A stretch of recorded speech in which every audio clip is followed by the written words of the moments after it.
Et oui, tout à fait, Eva. Le 11 avril 2011, la Côte d'Ivoire était sous le feu des projecteurs du monde entier. Et l'Expression propose donc le film des derniers instants de Laurent Gbagbo au pouvoir, qui jusqu'au dernier moment a cru qu'il pouvait renverser la partie. Jeudi 7 avril, Alassane Ouattara décrète le blocus de la résidence du président Gbagbo.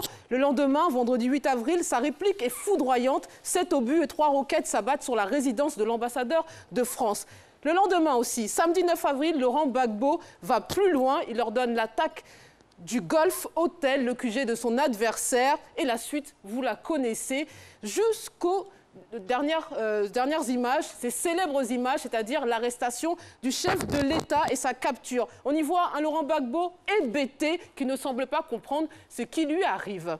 On poursuit avec l'intelligent d'Abidjan qui propose le témoignage d'Ivoiriens 6 ans après. Philippe Aïpo, étudiant, nous dit le 11 avril 2011, je m'en souviens comme si c'était hier. J'étais au quartier Sable où j'habitais dans la commune de Yopougon. Mais suite à des affrontements, j'ai décidé d'aller au quartier Koweït chez ma grande sœur. Il y avait des pleurs et des cris, j'ai coulé des larmes et je me suis dit que c'est la fin.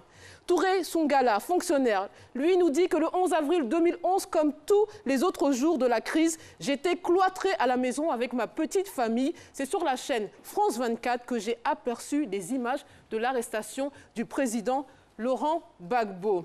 On reste sur le même sujet, mais de manière plus ou moins indirecte cette fois-ci, dans Nord-Sud, qui a recueilli les propos d'une équipe de la Cour pénale internationale actuellement à Abidjan et au sujet des dossiers ivoiriens ouverts devant la juridiction internationale. On apprend que les enquêtes qui concernent l'autre camp, entendez les proches du chef de l'État, s'intensifient.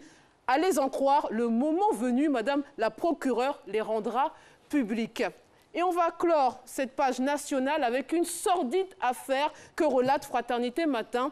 C'est celle de la jeune Fanta Touré, âgée de 17 ans, dont le corps sans vie a été retrouvé fin mars à Grand Bassam. Alors selon un témoin oculaire, un dénommé Abdoulaye serait la dernière personne à l'avoir vue vivante ce soir-là. Alors qu'elle rentrait chez elle, il a abordé, lui proposant de les rejoindre. Il était avec un groupe d'amis. Il lui a confisqué son portable pour justement l'inciter à rester à ses côtés. Et la suite, il nous la donne. Il est passé aux aveux. Il l'a juste conduite à un marabout pour permettre sa guérison. Excusez-moi, je perds le fil. Allez, maintenant, on passe à la page internationale. Je vous propose 2 articles qui reviennent sur la situation des chrétiens d'Orient qui sont enracinés au Moyen-Orient depuis les débuts du christianisme, constituant des communautés minoritaires confrontées à des conflits meurtriers dans la région. Et en Égypte, les Coptes orthodoxes cibles dimanche dernier de 2 attentats revendiqués par le groupe État islamique constituent la communauté chrétienne la plus nombreuse du Moyen-Orient et l'une des plus anciennes. Ils représentent 10% des 92 millions d'Égyptiens et sont présents sur tout le territoire. Justement, ces Coptes d'Égypte, c'est le Monde Afrique qui en parle aussi et leur donne la parole. Ils sont très énervés depuis les attentats de ce dimanche. Dans un pays tenu fermement par une armée omniprésente et une police invasive, ce défaut de sécurité exaspère les chrétiens. L'un d'entre eux nous dit « Comment se fait-il qu'on puisse entrer dans nos églises sans véritable contrôle ? Pourquoi rien n'est fait pour empêcher ces crimes ?» Et on va finir avec l'insolite et l'histoire du jour. C'est celle de Philippe Hassens, un candidat aux législatives pour la France insoumise dans les Pyrénées-Orientales. Cet ingénieur agronome a décidé de financer sa campagne de façon originale en vendant des graines de haricots.